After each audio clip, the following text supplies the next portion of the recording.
वाह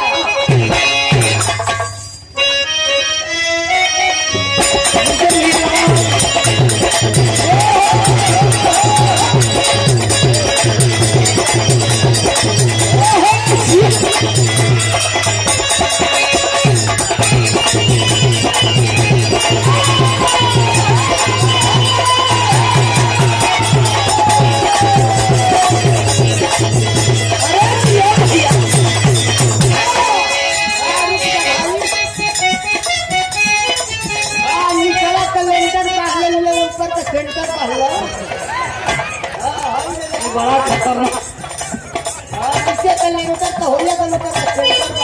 तो भैया सेंटर बांधो ना, अगर जिले हम छत ढारी ना आ छत ढाल के करी ना बड़ा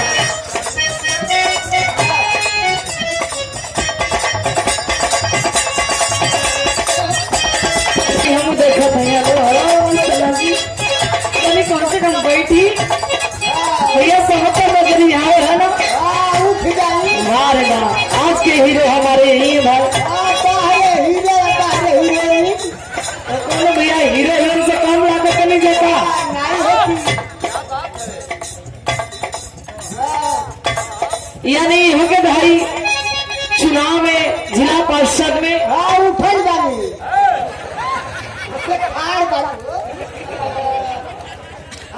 तो ऐसे बोला तरी प्यार से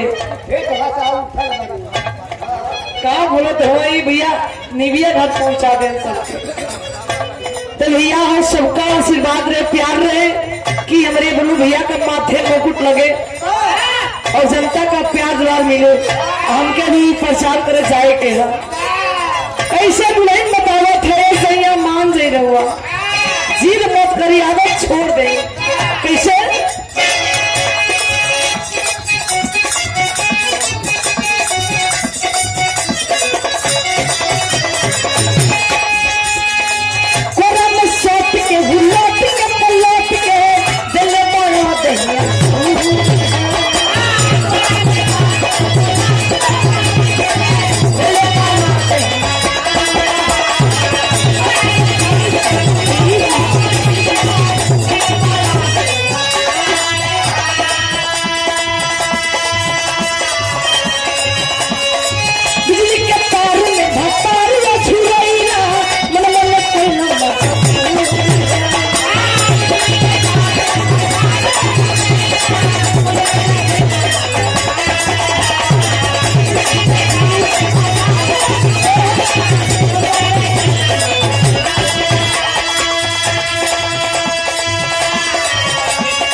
पीछे चलेला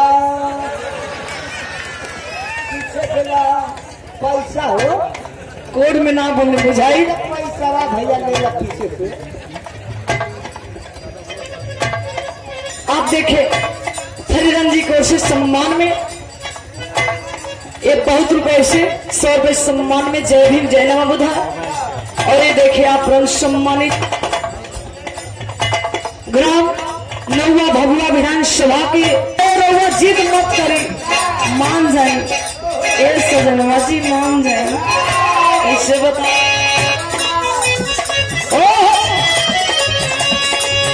हम बनाया नहीं कवना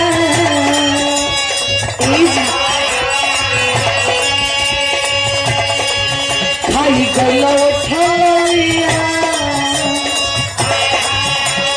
ये जबरदस्ती वाली बहुत ठीक ना लगेला दुल्हन बताओ भैया सोची जा पहले लोग दीदी लोग भाई जवान काम प्यार से हो जाई वो झगड़ा लड़ाई से जबरदस्ती से नहीं हो पाए कैसे बतावे दुल्हन खाई कैला वो ठल्ला लिया